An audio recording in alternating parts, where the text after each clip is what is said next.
दिल्ली में बीजेपी मुख्यालय में मुख्यमंत्री परिषद की बैठक इस वक्त चल रही है।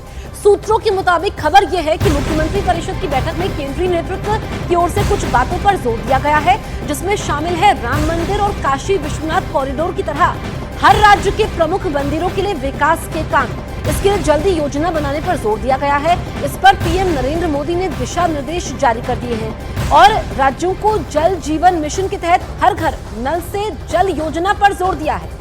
इसके अलावा क्लीन गंगा मिशन, स्वच्छ भारत अभियान पर जोर दिया है। सूत्रों के मुताबिक मुख्यमंत्री परिषद की बैठक में राज्यों की कुछ योजनाओं की तारीफ भी की है।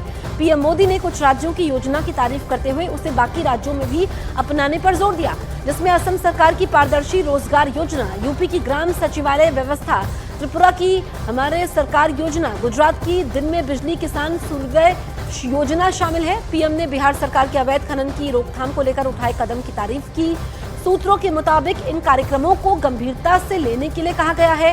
राज्यों में बड़े स्तर पर रोजगार मेला, आरोग्य मेला को आयोजित करने के लिए कहा गया है। अमृत सरोवर योजना को बड़े पैमाने पर शुरू करने के लिए निर्देश दिए गए हैं।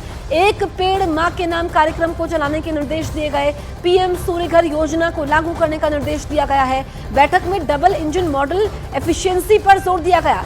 विकास भी विरासत भी योजना पर जोर दिया गया।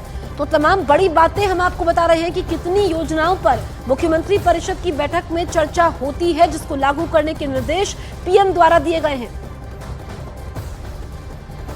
बैठक में जो चर्चा हमेशा होती है वो मुख्य रूप में सरकार की विभिन्न कल्याणकारी योजनाओं के क्रियान्वयन के बारे में होती है और क्रियान्वयन के धरातल पर सैचुरेशन के लेवल पर हम कैसे पहुंचे, यानी जितने पात्र लाभार्थी हैं उन सभी तक हम कैसे पहुंच पाएंगे, इनके बारे में जो प्रयास होते रहे हैं, इन प्रयासों की भी चर्चा हुई।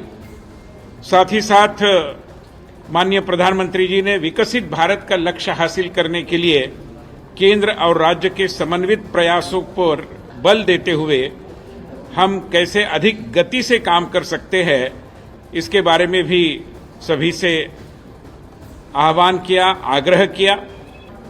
विकास और विरासत के विषय की भी चर्चा हुई कि विकास की विरासत और विरासत का भी विकास, ये कैसे हाथ में हाथ डालकर आगे ले जाया जा सकता है, इसकी भी चर्चा हुई।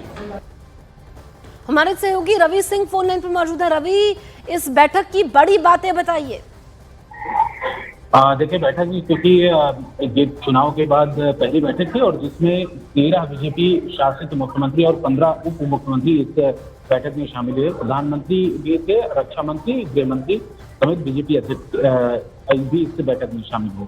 अभी थोड़ी देर पहले ये बैठक खत्म हुई, जिसमें 2 दिनों की ये बैठक रही, जिसमें ये कहा गया कि प्रधानमंत्री की तरफ से ये भी कहा गया कि इस विकास और विरासत को किस तरीके से आगे लेके जाया जाए, इसको लेकर चर्चा हुई। और खास करके नई शिक्षा नीति, क्योंकि जब से नई सरकार बनी है तो एजुकेशन को लेकर बहुत सारे ऐसे सवाल भी खड़े हुए थे, तो नई शिक्षा नीति उसके क्रियान्वयन पर भी चर्चा हुई। और क्योंकि शिक्षा मंत्री धर्मेंद्र प्रधान है, उनकी तरफ से एक प्रेजेंटेशन दिया गया बाकायदा कि किस तरीके से नई शिक्षा नीति को लागू किया जाना है और आने वाले दिनों में इसको लेकर कैसे फायदा होगा।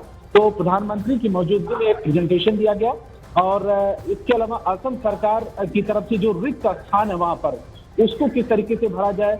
बिहार सरकार ने जो अवैध खनन को रोकने के लिए एक प्रस्तुतिकरण दिया है, प्रेजेंटेशन दिया है कि अवैध खनन को कैसे रोका जाए। और गुजरात सरकार ने सौर ऊर्जा के बारे में एक प्रेजेंटेशन दिया है। तो अलग अलग सरकारों ने, अलग अलग राज्यों की सरकारों की तरफ से प्रेजेंटेशन दिया गया है और प्रधानमंत्री ने बहुत सारे ऐसे निर्देश दिए हैं राज्य सरकारों को और ये कहा है कि इसको जल्दी से जल्दी इंप्लीमेंट करना जरूरी है। बिल्कुल रवि, बड़ी बातें बताते हुए कि इस मीटिंग में क्या कुछ निकला है, क्या निचोड़ इस मीटिंग का रहा है, तमाम जानकारी हम तक पहुंचाने के लिए रवि, शुक्रिया आपका।